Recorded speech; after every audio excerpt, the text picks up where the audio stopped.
Hello, everybody. Thank you very much and welcome.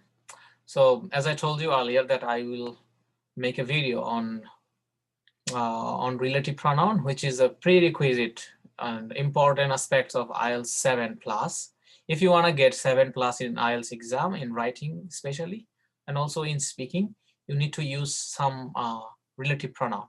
So today I'd like to share the structures of relative pronoun, how to make 7+ band sentences by using relative pronoun. Okay, let me share the screen.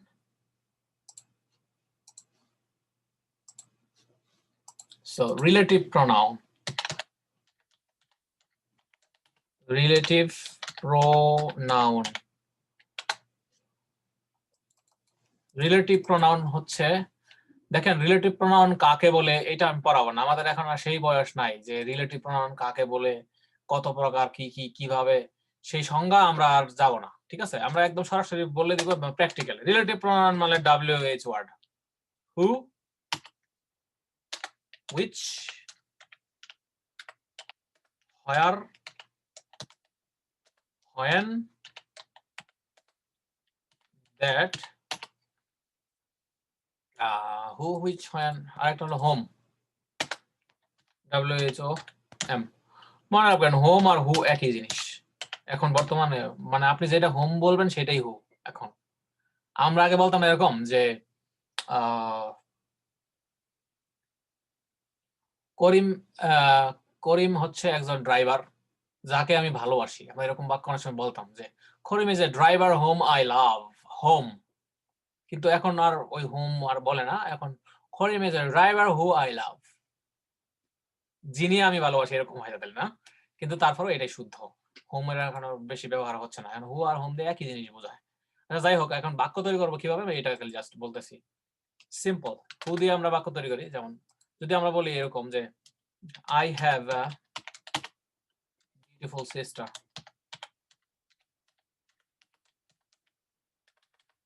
I have a beautiful NIECE.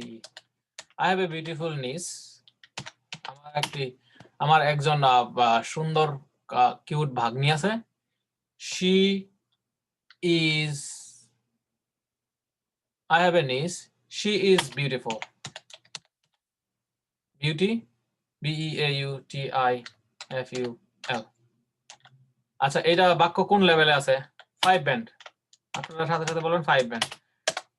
আমি আবারও বলছি, আমরা কিন্তু we have already started relative pronoun as part of 7 band. এটা কিন্তু 7 ব্যান্ডের আলোচনা হচ্ছে এখন। কোন ব্যান্ড? 7 ব্যান্ড, 7+, ওকে, 7+ ব্যান্ড। আগে কিন্তু 6 এর আলাপ শেষ, এখন কিন্তু 7 ব্যান্ড। 7 বানানোর কৌশল হলো 3 প্রকারের, একটা হচ্ছে রিলেটিভ প্রোনাউন, আর হলো কস্টেভ, আর একটা হচ্ছে ফিউচার সেন্স। এটা আমরা শেয়ার করব। তাহলে 7 ব্যান্ডের একটা হলো হু, মানে রিলেটিভ প্রোনাউন। তাহলে I have a beautiful niece, she is beautiful। এই বাক্যটারে আমরা যদি আমরা এটা 5 থেকে সরাসরি আমরা এটা 7 এ নিয়ে যেতে পারি, এরকম। 5 থেকে যদি 6 এ যায় তাহলে এইভাবে হবে, এরকম দেখেন, I have a beautiful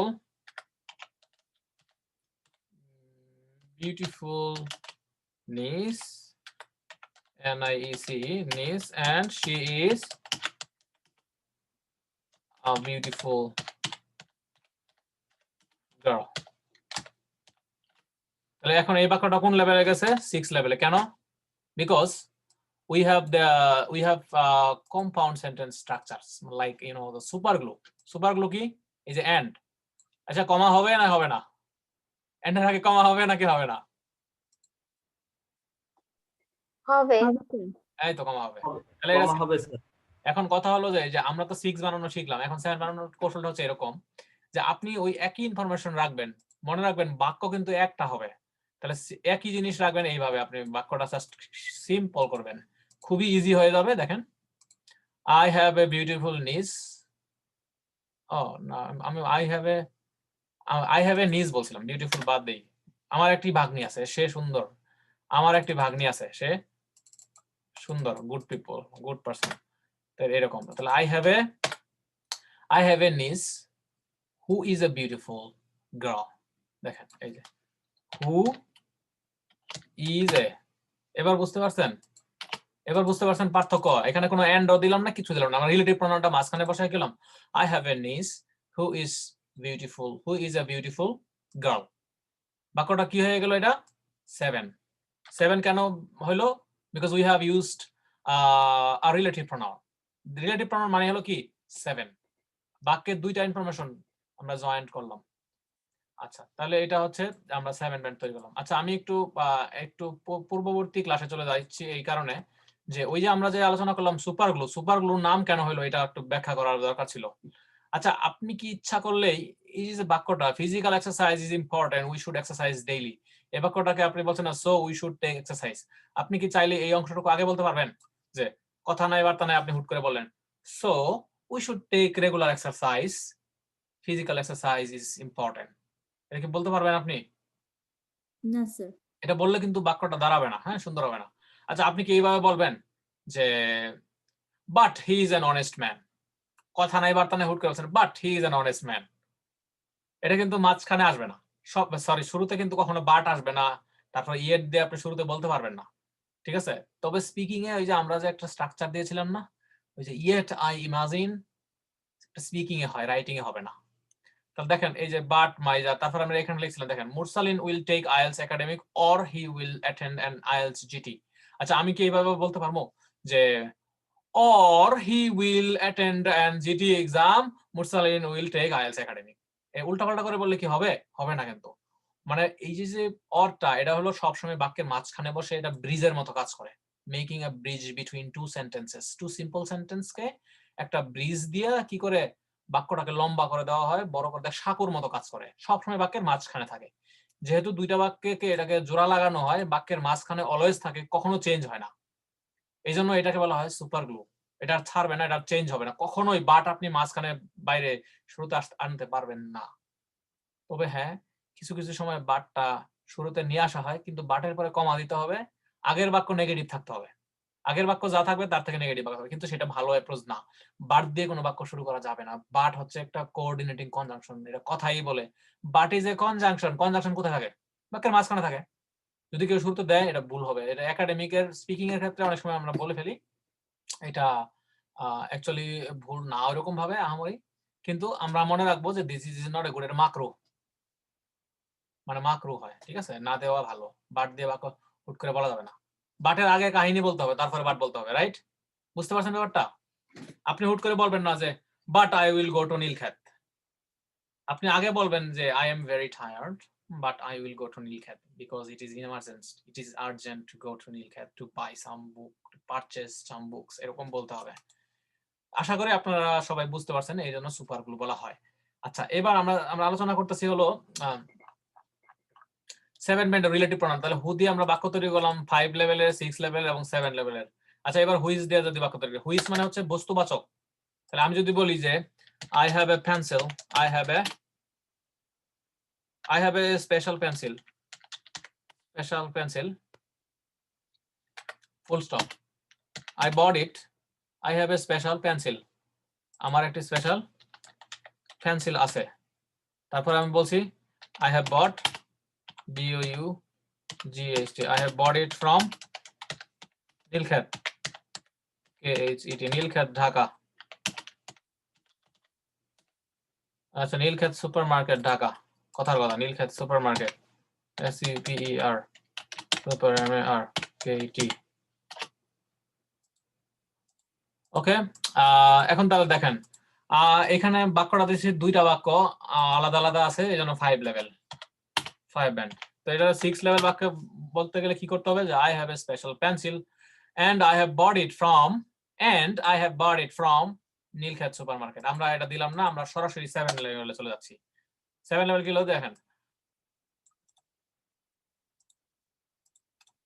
which মানে হলো যেটি, যেটা, ঠিক আছে?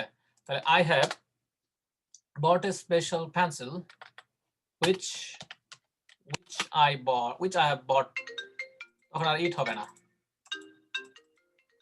স্যার কি লিখবো তাহলে? Which bought it from Nilkhet supermarket. which I bought from Nilkhet super market. আচ্ছা, এক্সকিউজ মি, আমি জাস্ট একটা মিনিট। হ্যালো, আসসালামু আলাইকুম। আমি তো বাসায় আছি। আমি আবার আরো 25 মিনিট সময় লাগবে, 20 থেকে 25 মিনিট। দেরি হয়ে গেল নাকি? 20-25 মিনিট পরে ফ্রি হবো ভাই, 20-25 মিনিট পরে ফ্রি হবো। Does that work? হ্যাঁ হ্যাঁ 20 থেকে 25 মিনিট, 25 মিনিট ধরেন তাহলে সুবিধা হবে। 12:10।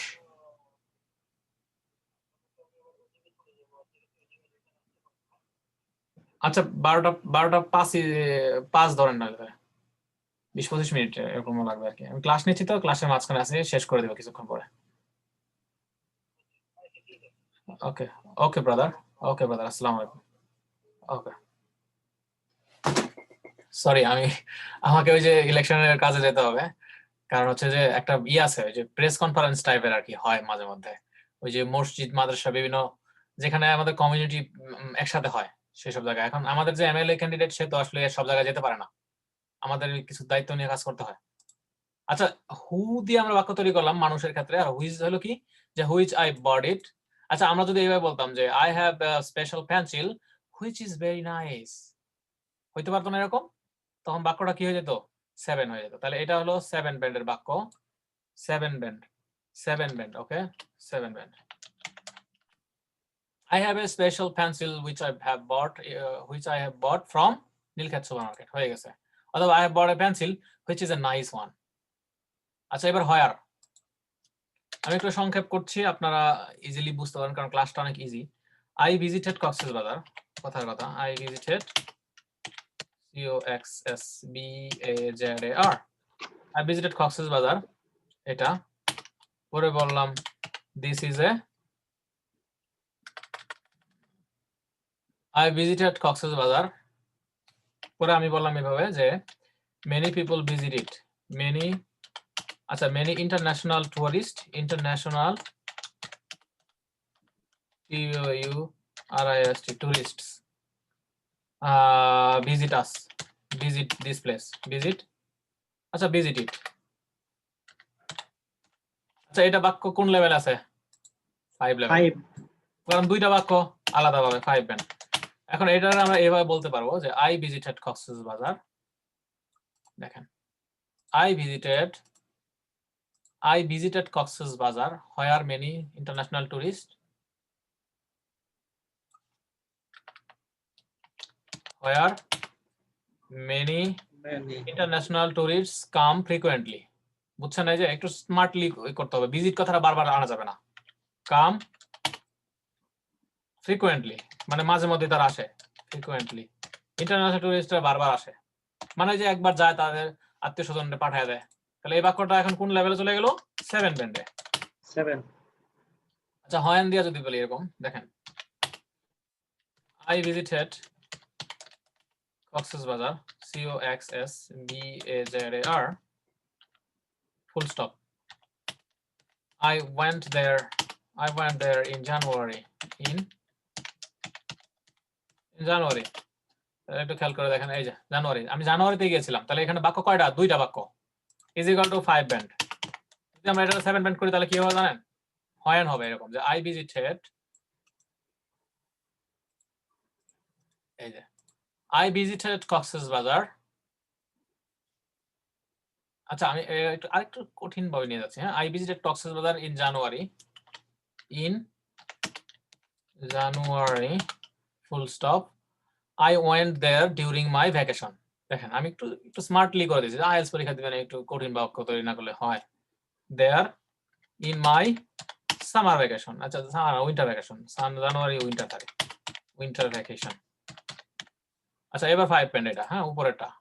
এবার এটা আমরা দেখেন কি করি, on my summer vacation, I visited Cox's Bazar in January, I visited in January in January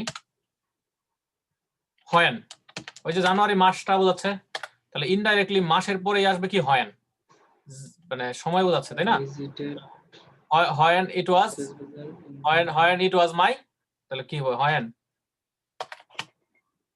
when it was my winter vacation, winter vacation, TION, হয়ে গেল। বুঝতে পারছেন বাক্যটা কোন লেভেলে আসলে এখন?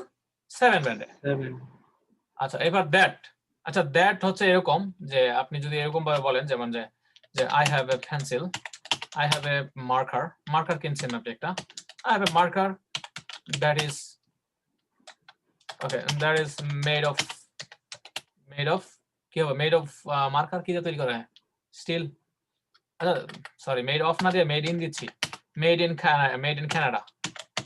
শুনেন, যদি কোনো জায়গা থেকে উৎপাদন হয় সেটার আগে বসে ইন, আর যদি কোনো বস্তু থেকে তৈরি হয় তাহলে বসে অফ। যেমন মেড অফ উড, কাঠের তৈরি, মেড অফ আমরা বলতে পারি কি made of steel, made of iron, made of silver, made of something, that of হবে। আর যদি কোনো জায়গা থেকে হয় যেমন জার্মানির উৎপাদন তাহলে বলবো made in Germany, made in Canada, made in China, এরকম হবে। বুঝতে পারছেন? তাহলে দ্যাট আমরা দিলাম, আমরা দ্যাট দিয়ে বাক্য তৈরি করলাম যে I have a marker that is made in Canada. আচ্ছা এটা তাহলে 5 লেভেলের বাক্যটা কোনটা ছিল?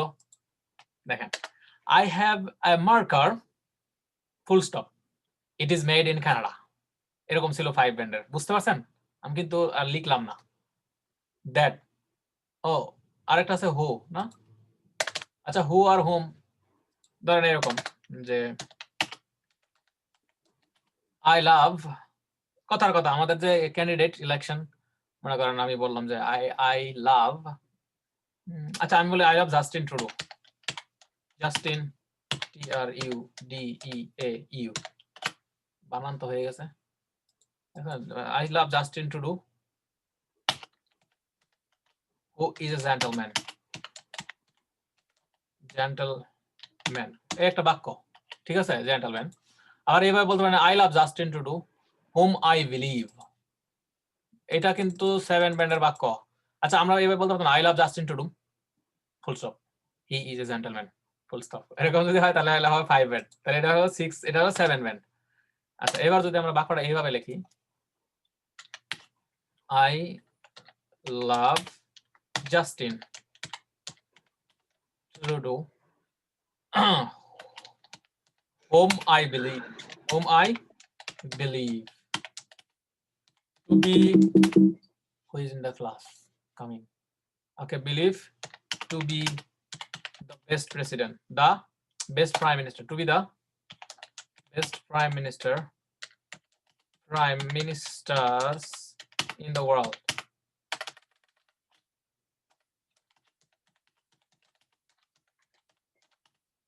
সরি আমার লেখার টাইপিং স্পিডটা একটু ই তো মানে স্লো, তো যার কারণে দেরি হচ্ছে। TRUDEAU। আচ্ছা তাহলে আমরা উপরের বাক্যটা হচ্ছে হু দিয়া, নিচেরটা হোম দিয়েছি এখানে যে home I believe two B the best prime minister. আচ্ছা জাস্টিন ট্রুডো তিনি একজন জেন্টলম্যান যাকে আমরা বিশ্বাস করি, সবাই যাকে আমরা বিশ্বাস করি যে সে best president, best prime minister. হ্যাঁ তাহলে তাহলে একটু খেয়াল করে দেখেন, হোম দিয়েছে, হোম মানে হলো যাকে, যাকে আমরা বিশ্বাস করি। মনে রাখবেন এই হোমের মধ্যে হু দিলেও কোনো সমস্যা নাই, হোমের মধ্যে কি দিলেও কোনো সমস্যা নাই। আমরা যদি হোমের জায়গায় যদি হু লিখি there is no problem. Sorry নেটওয়ার্কের মানে প্রবলেম দেখা দিচ্ছে। হ্যাঁ এনিওয়ে একটু মনে হয় প্রবলেম দেখা দিচ্ছে, টাইপিং হচ্ছে না কেন, রিকানেক্টিং। ওকে এইটা ছিল হচ্ছে যে রিলেটিভ প্রোনাউনের উপরে ক্লাস। এখন আমরা হচ্ছে একটা প্র্যাকটিক্যালি একটা আমরা কি করব, হ্যাঁ শুনতে পাচ্ছেন সবাই? একটু প্লিজ প্লিজ যদি if you ensure that you can hear me clearly.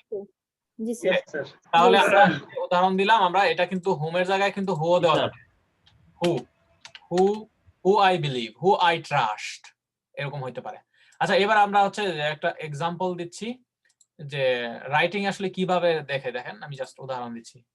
O my গশ, sorry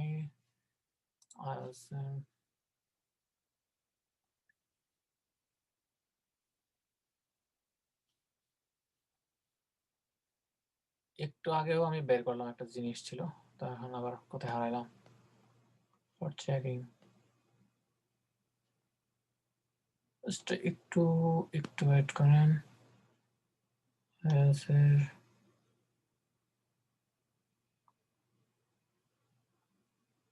briefing note,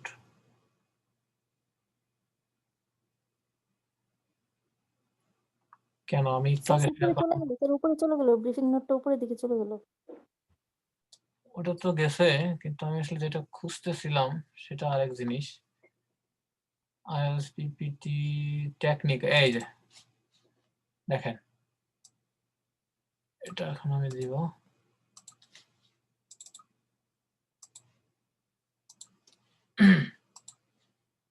তো খেয়াল করে দেখেন আমরা কোথায় ছিলাম, আমরা স্ক্রিন শেয়ার করছিলাম 7 ব্যান্ডের।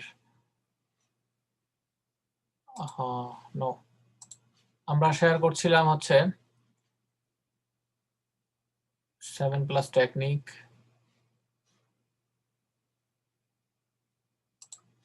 ওকে, নো প্রবলেম। আচ্ছা, দেখতে পাচ্ছেন স্ক্রিন, দেখতে পাচ্ছেন জি স্যার। যে হোম হো এগুলা যে আমরা লিখছিলাম। জি স্যার। ওকে, তাহলে আমরা এবার প্র্যাকটিক্যাল এক্সাম্পল দিচ্ছি, যেটা রাইটিং আসলে যেভাবে হয়। আমরা তো সিঙ্গেল সিঙ্গেল বাক্য তৈরি করলাম, তো এটা যখন রাইটিং এ যখন আমরা লিখবো তখন হবে এরকম। আমি একটু বড় করে দিচ্ছি, ক্লিয়ারলি দেখেন আপনারা।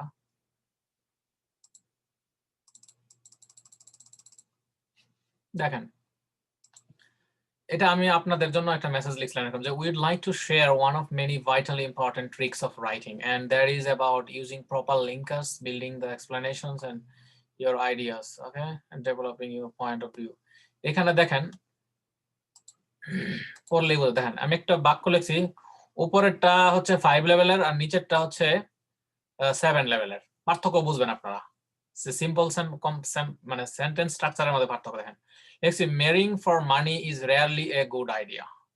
মানুষ কিন্তু অনেক সময় কি হয় যে, আরে ছেলে কানাডায় থাকে বা আমেরিকায় থাকে, দেখা গেছে তার অনেক হাজার হাজার অফার আসে, প্রপোজাল আসে, দেখা গেছে যে বিশাল কোটিপতির মেয়ে বিয়ে করছে, হ্যাঁ, ঘরের ভিতরে দুধও কিনে নিয়ে আসছে, এরকম ঘটনা ঘটে। তো দেখেন, marrying for money is really a good idea, money leads to lack of feeling. বাক্য কিন্তু ফুল স্টপ দিয়ে দিছে, বলছে পিপল লিভ ইন স্যাডনেস, মানে এই ঘটনাটা কিন্তু ঘটে, আমি এরকম দেখছি কারণে বললাম। They are comfortable, of course, being comfortable is not enough, people also need to be feel loved. মানুষের অবশ্যই ভালোবাসা অনুভব করার দরকার আছে, টাকা পয়সা জীবনে কিছুই না। এই যে যে বাক্যগুলো আমি লিখছি এগুলো হলো সব 5 ব্যান্ডের বাক্য। দেখছেন আপনারা, আপনারা কি বুঝতে পারছেন, কানেক্ট করতে পারছেন আমার ক্লাসের সাথে? জি স্যার। এটা 5 ব্যান্ডের বাক্য, কানেক্ট করতে হবে। এবার দেখেন example of better version, good use of, এখানে লেখা আছে দেখেন, marrying for money is really a good idea because it may lead to a lack of feeling and ultimately it the couple may live together in sadness. আচ্ছা, এখানে full stop দিয়ে দিলাম, বেশি হয়ে গেলে আবার কঠিন হয়ে যাবে, ঠিক আছে? বুঝতে পারছেন এইটুকু? বাক্যটা যে 7 হয়েছে, যে এন্ড দিয়ে যোগ করলাম, এই যে জি স্যার। একটু বড় হয়ে গেছে, mooring for money is really a good idea. আচ্ছা, এখন এই বিকজটা আমি কাইটা দিলাম, মনে করেন লিখলাম and it may lead to a lack of feeling, তাহলে 6 লেভেল হয়ে গেল। কিন্তু বিকজ দিলে কি হবে? বিকজ দিলে হবে 7। আচ্ছা, আর যদি হুইচ দেই আমরা, দেখেন এই যে হুইচ মে, দেখেন which may lead to a lack of 7 feeling and ultimately the couple may live together in sadness. এই তো হয়ে গেছে এইভাবেই। আচ্ছা, মনে করেন এটা বাদ দিলাম। আচ্ছা, এটা বাদ দিব কেন? আপনাদের আপনাদের বোঝার বিষয় পরে বুঝবেন, সমস্যা নেই। আপনারা না বুঝলেও যতটুকু বুঝেন ততটুকুই বুঝেন, সমস্যা নেই, বাকিটা আমি পরে আবার বুঝাই দেব প্রয়োজনে। ইভেন দো, এমনকি যদিও দে আর কমফোর্টেবল, যদিও তারা হয়তো বিলাসবহুল গাড়ি আছে, বাড়ি আছে, এরকম থাকতে পারে, but they are comfortable, but they need lack of feeling, lack of love or something like that. This type of comfort is however not enough since people also need to be feel loved. বুঝতে পারছেন ব্যাপারটা, কাহিনীটা বুঝছেন? তাহলে নিচে এখানে লিখছি the use of connecting expressions helps the reader and seems more mature. আপনি ম্যাচিউর যে এটা বোঝা যাবে। আপনি যদি খালি ওই এক বাক্যে করে বলেন marrying for money is a good idea, is not a good idea, money leads to lack of feeling, people live in sadness, they are comfortable, being comfortable is not enough, people also need to be feel loved, এভাবে বললে 7 আসবে না, 5 আসবে। তো এই ছিল আজকের আসলে মূল বিষয়। তো যাই হোক, আমি আপনাদের একটা হোমওয়ার্ক দিব। চলো, এটা হোমওয়ার্ক না, এটা বলতে পারেন যে আমার একটা স্ট্র্যাটেজি। আমি যে আপনাদের ক্লাসগুলো নিচ্ছি, আমার ক্লাসগুলো কেমন হচ্ছে, আপনাদের ক্লাসগুলো বুঝতে কোনো সমস্যা হচ্ছে কিনা, তো তো এই জন্য আমি আপনাদের একটা পরীক্ষা নিব যে আপনারা কতটুকু বুঝলেন না বুঝলেন এই বিষয়গুলো। I am going to stop the recording at this moment and আচ্ছা তার আগে আচ্ছা আমি আপনাদেরকে একটা হোমওয়ার্ক দিচ্ছি যে আমি যে ক্লাসটা নিলাম আজকে 7 ব্যান্ডের কিভাবে কৌশলগুলো বাকি রইলো তাহলে কোনটা কস্টেপস আর হলো ফিউচার সেন্স যেটা এটা বাকি রইলো এটা আমি নেক্সট ক্লাসে আলোচনা করব এরপরে আমরা রাইটিং এর একদম জেনারেল রাইটিং এর একদম টু দা পয়েন্ট আমরা ক্লাস করব বাট এটা হলো বেসিক ক্লাস এটা না নিলে আপনারা পরবর্তীতে বুঝবেন না ঠিক আছে তো যাই হোক আমরা যেটা বলতেছিলাম সেটা হচ্ছে আমরা নেক্সট ক্লাসে আলোচনা করব কস্টেপ এবং ওই 7 ব্যান্ডের আরো কিছু কৌশল আছে সেগুলো আমরা আলোচনা করব তো তার আগে আমি আপনাদেরকে একটা মানে পরীক্ষা নিব ছোট্ট 5-7 মিনিটের মধ্যে আপনারা এই কাজটা করবেন so I am going to stop the recording and I will share that পরীক্ষাটা আমি মানে রেকর্ডের বাইরে থাকুক তো সেটা হচ্ছে আমরা রেকর্ডটা অফ করলাম আর আজকের ক্লাসটা এই পর্যন্তই mainly thank you very much for joining the class and I will organize another class within a very short span of time, maybe tomorrow or day after tomorrow. Most probably day after tomorrow, because you know that tomorrow is the election day in Canada, in my province. So I'll be busy all day long. So maybe the day after tomorrow on Wednesday, বাংলাদেশে কি বার পরে জানি না but পরশুদিন class হবে আপনাদের ঠিক আছে একটু খেয়াল করে রাখবেন আমার এখন অনেক কিছু মানে চিন্তা করি না আগামী পরশুদিন যে ক্লাসটা সেটাই আপনাদের ওই ক্লাসগুলো শেয়ার করবো আমি আজকে এই পর্যন্তই সবাইকে অনেক ধন্যবাদ